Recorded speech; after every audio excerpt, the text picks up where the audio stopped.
This story contains Tarzan, unicorns, dragon's blood, and a ruthless cab driver. Hey everybody, it's Katie. I am going to do Marie Bits and Clips' new tag video for the month, which is one random story, just for a fun way to switch up the usual mom stuff. So, I spent my 20th birthday on a plane going to Ecuador. I studied abroad for the fall semester of my junior year of college, and I had spent the previous year securing scholarships and finding programs would be affordable. I spent the semester both studying and doing volunteer work in nonprofits, and this semester was amazing overall. Ecuador is a wonderful little country. You must go. Over those 4 months, I had a bunch of life experiences. I made a lot of great friends. I had a great host family. I did street outreach with child prostitutes. I ate a guinea pig because it was a traditional food of a village I was visiting and I didn't want to offend my hosts even though I was a strict vegetarian. I had spiritual experiences with legal but still hallucinogenic plants. Anyway, that's not what this is about. This story is about the time that me and a few other students went on a trip to the Amazon rainforest, a few hours outside of the capital where I lived and went to school. I think we were there for maybe 3 or 4 days. And, you know, it was amazing. We went on a hike with like the local shaman, put on these giant rain boots and, you know, took this big hike through the rainforest. I always thought it was going to be flat, but it was actually like quite hilly. And of course it was super muddy because it was raining all the time. So we're like sloshing up and down hills and seeing all sorts of animals, monkeys, which freak me out. I saw like what to me is a unicorn, like one of those blue morpho butterflies, those giant butterflies that people like have framed on their walls. I saw one in real life and it just took my breath away. At the end of the hike, we came to this big sort of cliff, and there was, you know, just like in the movies, there were vines everywhere.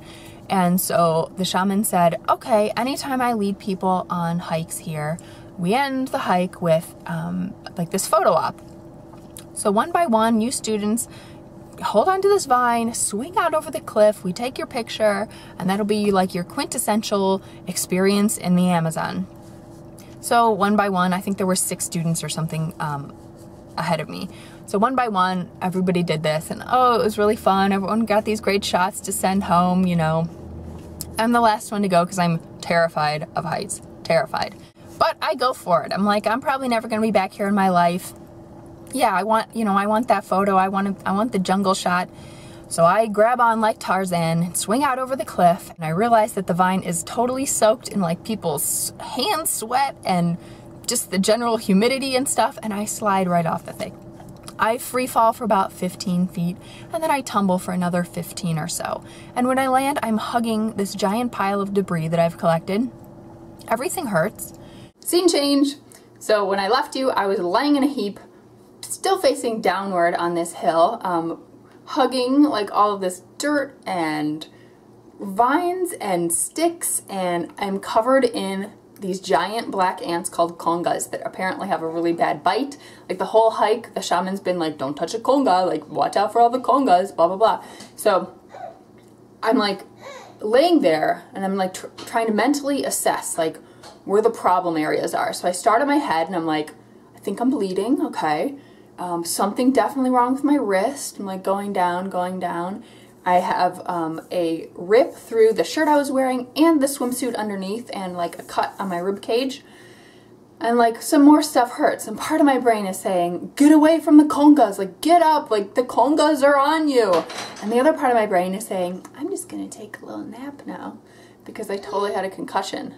But I know that like I have this awareness. I hear people like clamoring down the hill behind me, and I'm like, I should give the people a signal so they know that I'm okay, that I'm not like unconscious here. So in like one of the weirdest moves I think I've ever done, I can't really move, but I stick up a thumb behind me like, I'm cool guys, never been better. So the shaman and another friend reach me, and they splint my wrist, which is sprained. They use like sticks and a bandana I was wearing. So I've got like, I'm all splinted here. I have like a gash across my nose, like across the bridge of my nose, and it's bleeding. So the shaman rips open this tree and takes out this substance that he calls dragon's blood and just smears it all over my face and is like, don't worry, this makes us not scar. Okay. So the dragon's blood, he also gave me like a little vial of it later. The dragon's blood did work. Obviously I have no scars, so that's awesome. But it was like, it dried to be this crazy like black substance on my face, and it lasted for like a good month. So I looked like I had like a leech or something on my face. It kind of like scarred the whole rest of my study abroad experience because I felt like I had to be like explaining what was going on here. Anyway, so they helped me up. I'm like hobbling around. Our way home from this hike, our way back to our jungle hut, like no joke, was to float down the river, personally. So we all put on life jackets and they like throw me into the water and we follow the current, you know, of this river. It was like a tributary of the Amazon, but it was still a pretty fast flowing giant river. I know nothing, like I haven't asked any questions about like piranhas, real leeches, anything else, but I'm like, fine. At this point, fine, you know? I'm like paddling with my one hand over back to our jungle hut where I crawl into my mosquito net and spend like the next 3 days in like weird concussion, malaria medicine dream mode where I have these like this series of crazy apocalyptic dreams that I still remember in like exquisite detail, the most vivid dreams of my life. And I realized that I have this enormous hematoma on my left hip, like literally a dinner plate size bruise with like a pocket of like, I know it's gross, but like a pocket of like blood underneath the skin. It's like this big disfiguring thing that I actually still have. I go back to my host family and they're like, what? Good trip? I've got my arm in a sling. I only could wear one skirt, like I couldn't wear pants because it was too painful. So I'm wearing like the same skirt every single day because that's all I have.